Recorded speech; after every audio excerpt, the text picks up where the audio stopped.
Again, first is to understand, apply the things that you've learned that the military has taught you, and apply those in the situation that you might find yourself in.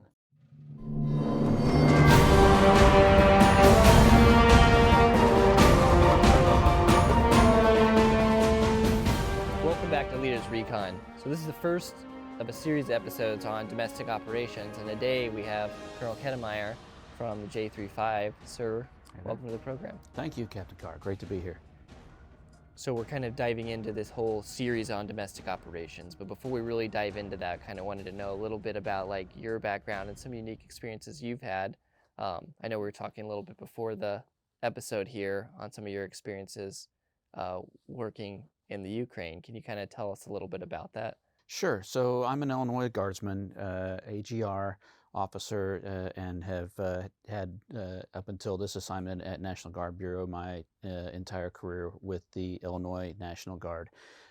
And my last assignment there as the commander of the 33rd Infantry Brigade included a deployment to Ukraine with the Joint Multinational Training Group Ukraine, which the National Guard rotates a BCT headquarters to for a task force there to support EUCOM in that effort. And so that was a truly unique experience. And now we returned back just over a year ago in May of 21. And so certainly rather unexpected to then see this spring the beginning of the Russian war in Ukraine. Yeah. And it certainly hits close to home now after having spent a year with that effort. Whereabouts in Ukraine were you? So the JMTGU team was deployed in western Ukraine at Combat Training Center Yavoriv, Okay. which is real close to the Polish border and nearest to the town of Lviv in Ukraine. And that's that was the combat training center was the Armed Forces of Ukraine's equivalent to our National Training Center or Joint Maneuver Training Center in Europe, a large brigade level collective training center, and we were there to advise them on how to continue to develop that capability. So as you were kind of there working in this, but we'll go down this rabbit hole just a little bit. Sure. And that's like, what are some of the, when you were working with Ukrainians on an ongoing basis, was it something that they anticipated having like a struggle with Russia coming up in the next, basically 6 months after you left? Mm-hmm. Yeah, so they recognized undoubtedly Russia as a threat to them, and after their experience in 2014, when Russia supported the invasion in the Donbass in Donetsk and Luhansk, as well as the annexation of Crimea. That certainly changed the game for Ukraine in where it had been figuring out its role and relationships of East versus West since 1993. So certainly they had already recognized that Russia was a definite threat, and that they were looking to continue a partnering relationship with Western nations across all lines of government and society, not just on the military side. But they certainly valued the United States' involvement in military advising and assisting in their developing their combat readiness and their training capabilities. So what was great, one of the great things about that deployment is that we were working with a very willing and motivated partner that wanted to build on that relationship. It wasn't just a transactional type of, we know you're here, so we're going to, put up with you while you're here type of thing, which sometimes in the numerous missions that we have, occasionally you end up feeling that way at the soldier level.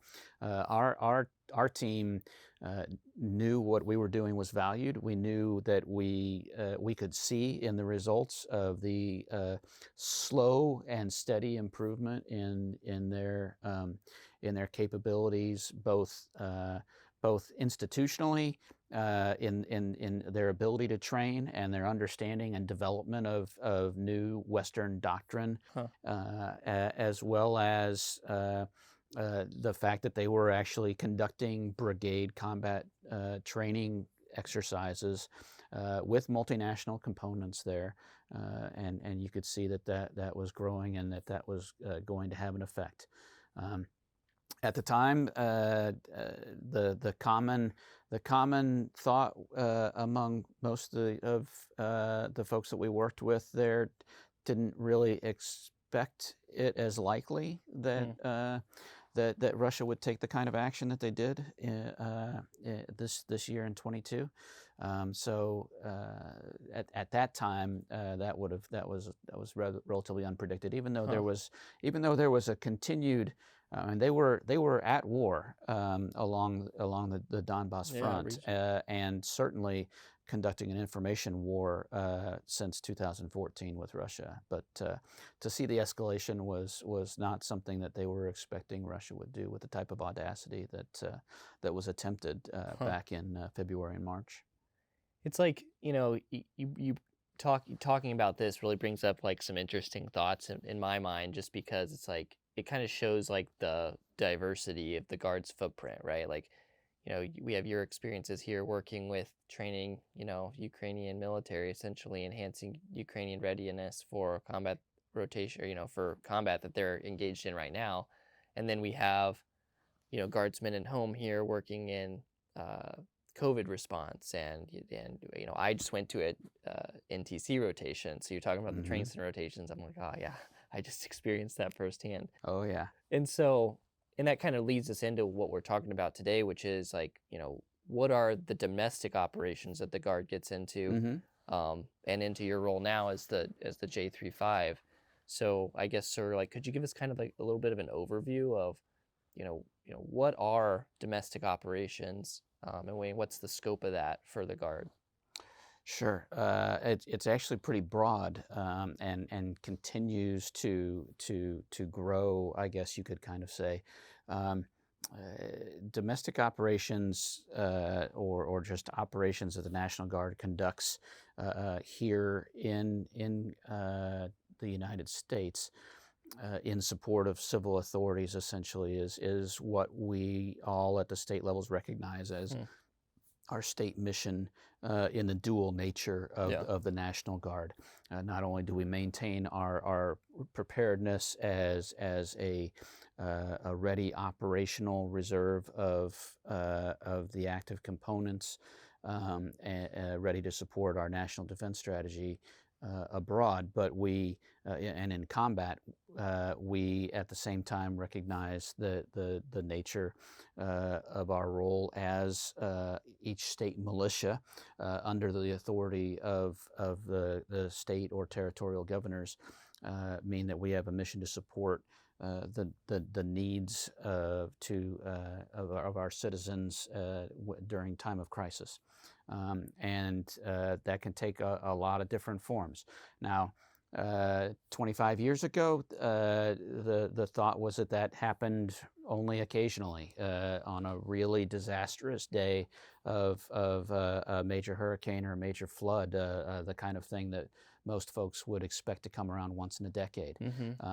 But since the evolution of the Guard and readiness over the last 25, 30 years, and the change in how our capabilities are seen by our civilian authorities, particularly after Hurricane Katrina, was kind of the large shift in understanding that the National Guard can provide a lot of capabilities to civilian responders and to the overall infrastructure of the national incident management system to help our citizens in time of need.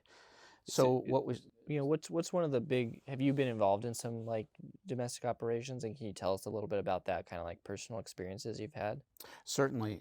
So in Illinois, which somewhat Midwest center of the nation, um, uh, where I'm from, uh, not a place that we worry too often about wildfires or hurricanes, but we get flooding, we get winter storms, and we've now seen, just like every other state, there's always the potential for civil unrest, Yeah, and then oh, by the way, hey, a global pandemic, it's a little footnote is there. Yeah. yeah, just gonna involve everybody, whether you like it or not. And while that's something that had always been on the threat plans of potential hazard response in which we conducted exercises, the ability to or the need to actually to respond to something like that was not something that was really envisioned as likely.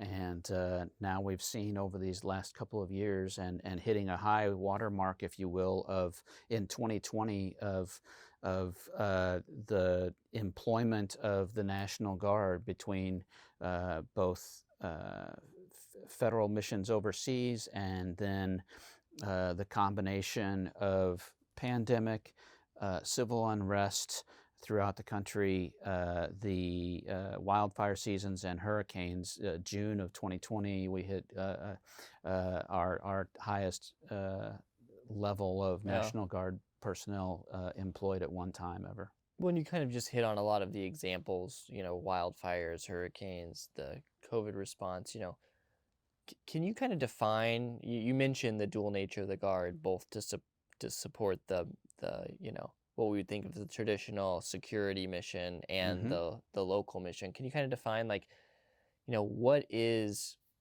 state active duty, right? Hmm. And are there limits on what state active duty can be used for?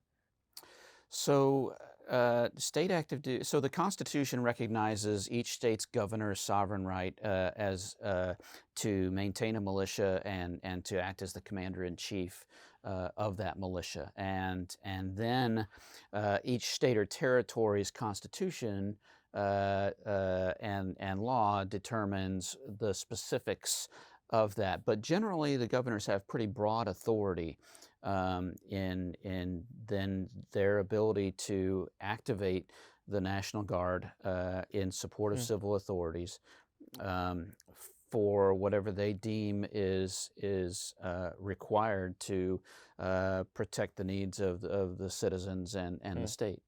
And so that could take a lot of shapes. We've seen it from the things you've mentioned to including anything from search and rescue operations, which happen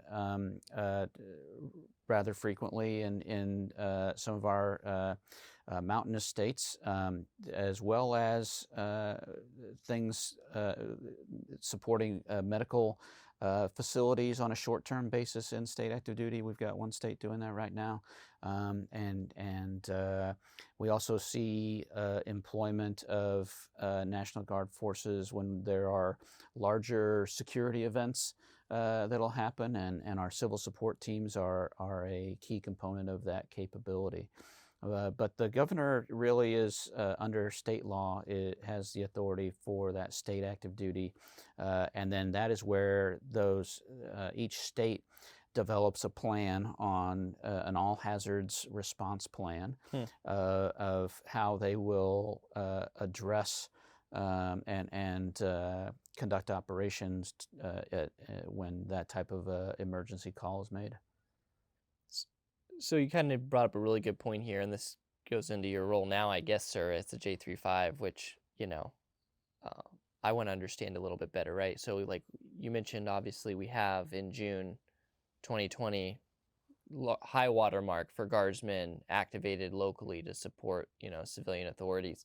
Now, how does the Guard Bureau then, and like the J35 role that you're in now, work in conjunction with the bench, essentially these like pseudo-independent, uh, militias, right? It's Mm-hmm. National Guards Mm-hmm. in the various states being mobilized and activated. And then, so if you could talk a little bit about that and maybe hit in on like how some of this support works across state lines. Yeah, absolutely.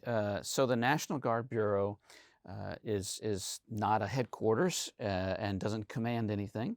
It is a bureau that is tasked with coordinating um, the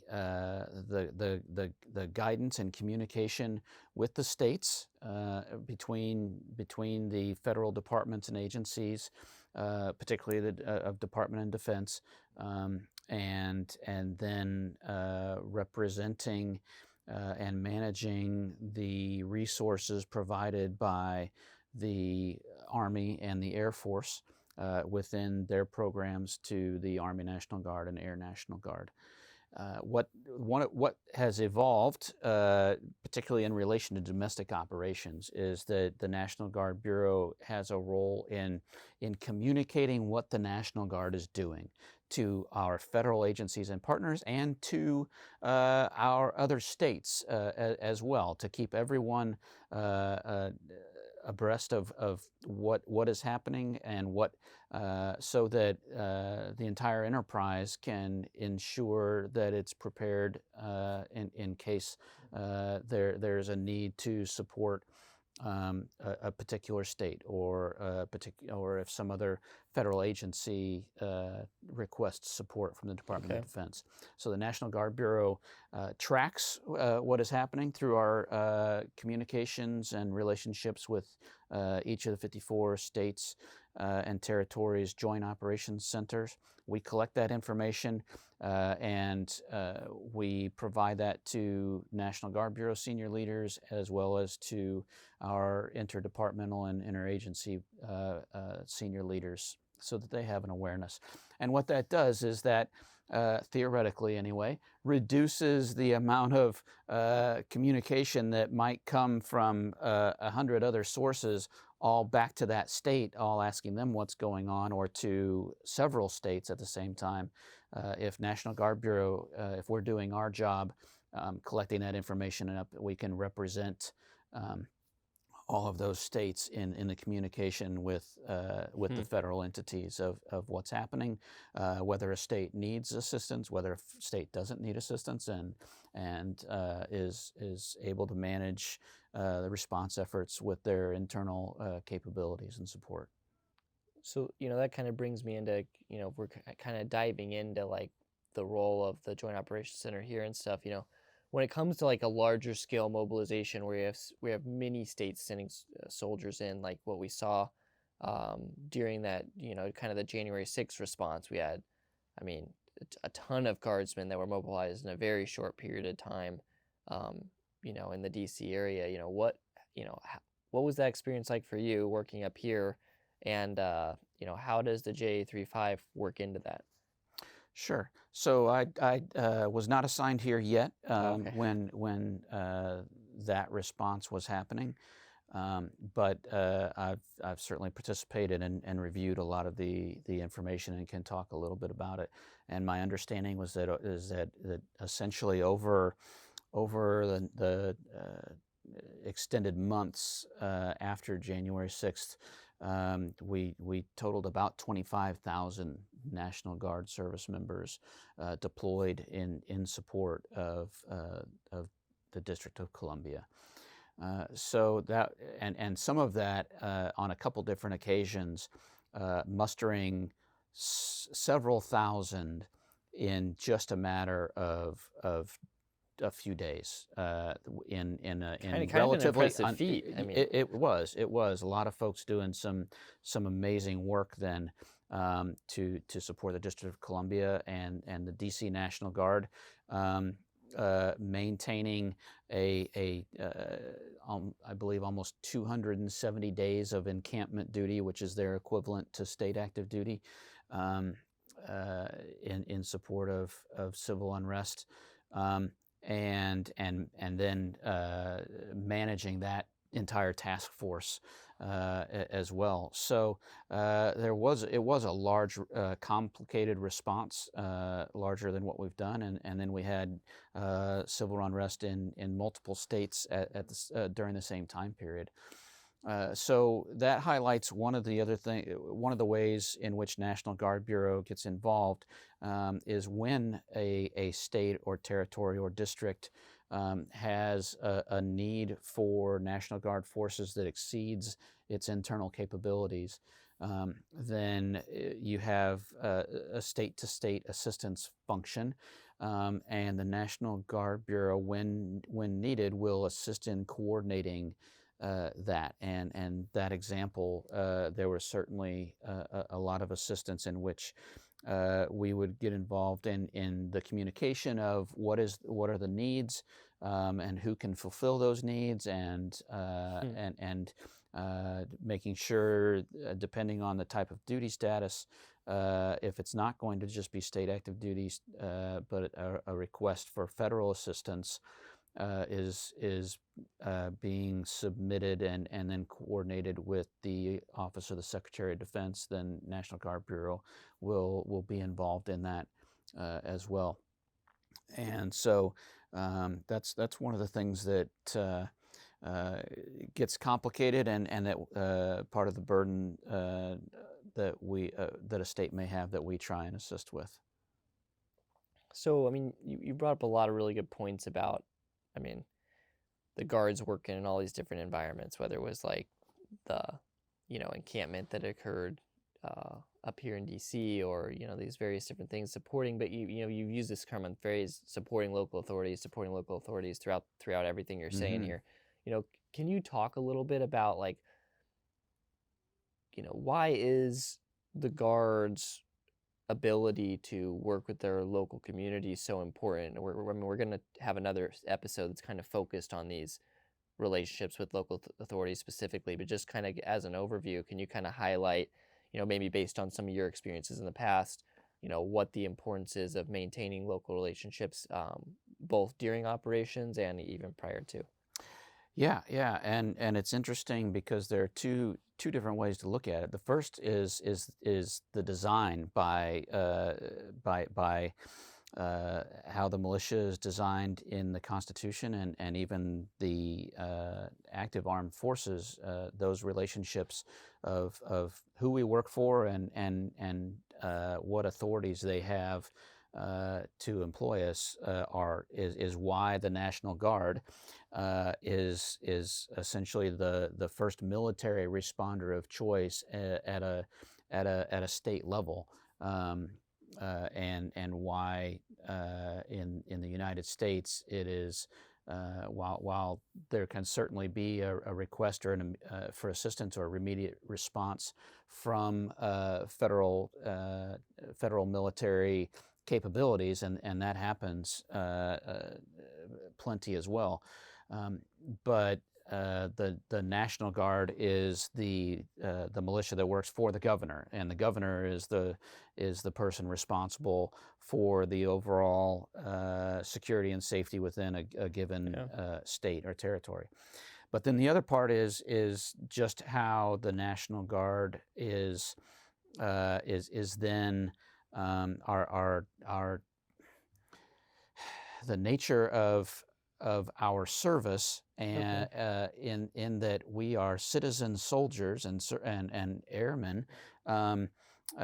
So we are more likely to have ties within the communities in which we serve or close to them.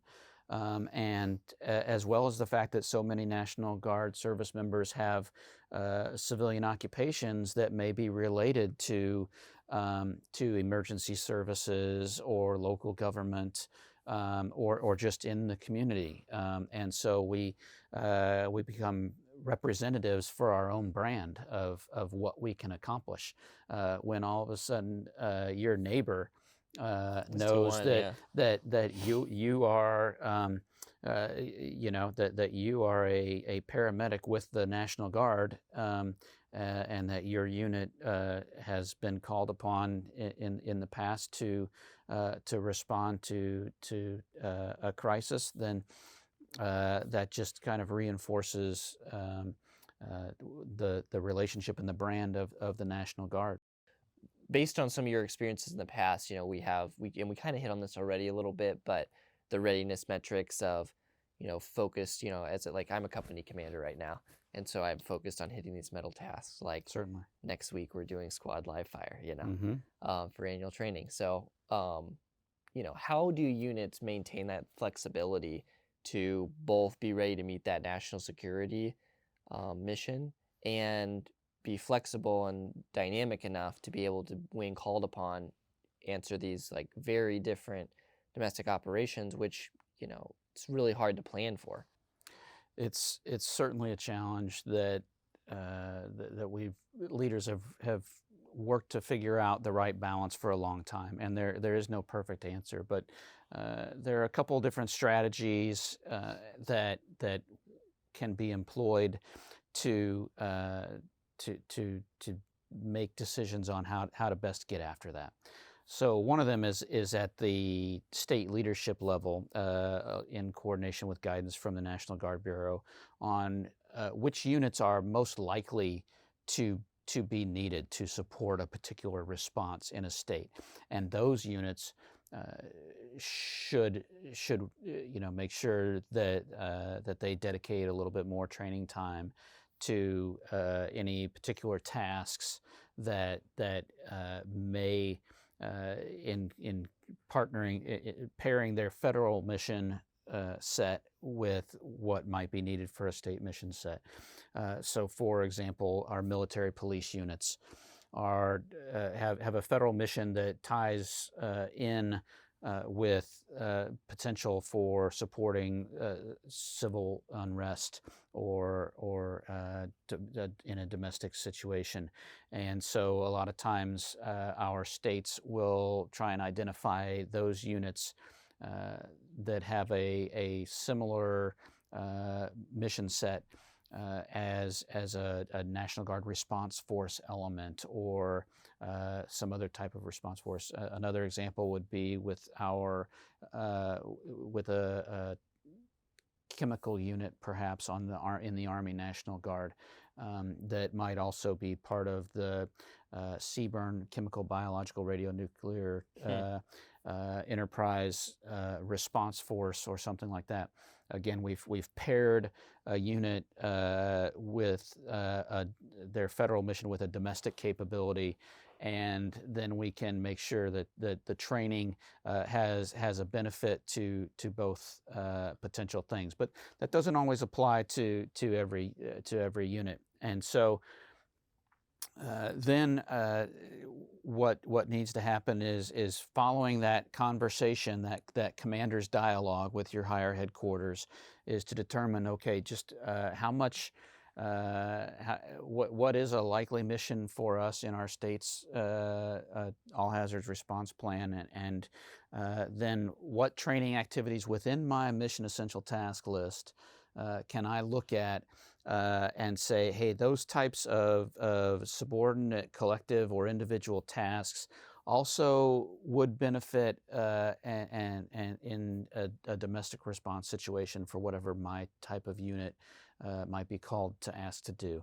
And then it'd be finding the right way within your training cycle as well of integrating that. And certainly those decisions, if you're expecting to be deployed or going to a large training exercise, you're going to have to focus more of your time on the mission set you've been given there. So, when it comes to developing some of those relationships, if I know, like, as an infantry company, we've, been called out to support, a number of different things, right? Like I had soldiers come up during January 6th. We had domestic unrest in like Omaha that we've helped support, some flooding operations. Like, what's your advice to, company commanders out there, unit leaders at all kind of, echelons at the unit level, and be like, how should you be engaging with local authorities to kind of build some of those ongoing relationships? And, what is your advice in doing so? One of the great things about the National Guard also, as we were talking earlier about how the National Guard fits in its role in supporting civil authorities, is our distribution in the communities allows for a presence that builds relationships, not just at the individual level with friends and neighbors and colleagues, but at the professional level between our leaders at the unit level and at the state level with the civilian leaders and other agency leaders. So, for example, as a battalion commander, I would make sure that I knew where the county emergency management agency was for the units in which I had armories, and maybe even who the county emergency manager was, and find a time to stop by and just say, hey, just so you introduce myself. One of the things that as we've talked with a lot of different emergency planners, one of the cliches is you never want to be trading business cards at the time of an emergency. So any chance you have to at least make introductions and understand different agencies and capabilities that may be relative to your particular state or your particular geographic region. Those are important to take advantage of, and again, understand what your unit's potential role might be in your state's plan, whether or not you've been identified as a particular response element for a certain area or a certain task force or a certain function that you might be needed if a particular emergency were to happen. And sir, we kind of hit on like a bunch of these units that don't necessarily have a direct role, but you did mention something that I kind of wanted to hope to highlight, and that is the kind of the CBRN response that the Guard has embedded in it, which is like, I guess, I don't know how I would define that, but it's like a domestic like security mission essentially. I'm not an expert on those things, but could you kind of talk a little bit about, what the Guard's footprint looks like that? The National Guard has got within the CBRN enterprise that we mentioned, several different task force, 10 different homeland response force elements throughout the United States, and they are aligned with a mission that is associated with U.S. NORTHCOM for and federal mission requirements for a regional response to a CBRN event. And so it's a little bit security, but there are medical capabilities, there are decontamination capabilities, there are detection capabilities, and so they are an identified and trained, and we actually force, and we do have readiness metrics that they report, just like other elements report their normal federal mission readiness standards. Well, it's just interesting because we've kind of come full circle now as we're kind of closing it out a little bit from, hey, you're a brigade commander working with the Ukrainian military. We've talked about all these domestic operations, and then like, oh yes, by the way, your National Guard unit that you see helping with floods and stuff out there, there's also elements of the National Guard that are postured for CBRN instances, in your local community. And that kind of brought me to, I was doing an interview a couple months ago, and the individual that was talking about said like, hey, I see the National Guard recently being like America's Band-Aid to like all sorts of different things. And you kind of alluded that a little bit when you were talking about readiness metrics, and how, as you know, over the past 25 years, the Guard has become a much more dynamic organization and kind of like a unit of choice for a lot of the civilian authorities to source. Kind of what are your thoughts on that on an ongoing basis related to, America, or the National Guard being that, Band-Aid to solve problems that the state or federal government has? Certainly, our civilian leaders have tough decisions to make when they need to activate the National Guard, and that those don't come without a cost. Um, they both financially and at the cost of the sacrifice that our citizen service members and their families and their employers are all making. So it's a community effort, and to support that and to respond in an emergency. And yes, the goal is that response takes place until such time as the normal capabilities of the state or territory can then assume control of the response and recovery on the way back to as what the new normal will look like for whatever post-recovery effort is. Well, and I guess that brings me to my my last question, sir, which is just like, do you have any, we've covered an overview of domestic operations a little bit, which kind of was the purpose of this episode. Like, let's get a general overview, talk about some of the different dynamic pieces of this, and then we're going to do a deep dive into these different sections, to include, these interagency relationships, training specifically, and then, talking to a unit that went through a big operation and then like what their experience was and lessons learned. So, what piece of advice do you have from your seat here, especially kind of seeing domestic operations across the United States, that you would give out to leaders out there, on, anything related to domestic operations? Again, first is to understand, apply the things that you've learned that the military has taught you, and apply those in the situation that you might find yourself in. So understand your environment, understand what the threat is, understand what your capabilities of your organization are, and what your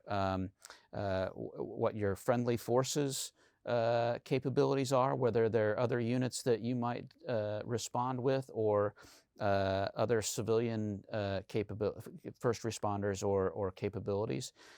Understand how to conduct a mission analysis and go about identifying a problem and solving a problem while communicating with folks directly, making sure that you're focused on things like the mission and the intent of whoever's giving you the mission, and how that focuses down to task and purpose in what guidance you're going to give your subordinate elements. So and at the lowest level in the Army, you take those troop leading procedures that you learn as a very junior leader, and you apply those to the situation you're going to find yourself in. And that is one of the ways in which you will achieve success in the mission, even when it's not a mission that you are particularly trained for. And then what you also will find is that your ability to do those things and to bring your planning, organizational skills, and just general leadership skills, both at an individual level and for whatever collective unit you may be part of. When you're responding and working with civilian partners and other agencies, you'll find that they don't have those kinds of skills in some ways, and that they will value your ability to plan and lead and assist in responding to our civil authorities. Well, yeah. Well, thank you, sir, for coming Absolutely. in and sharing some of your experiences. We're looking forward to continuing this series where we kind of cover an overview of domestic operations. So appreciate it.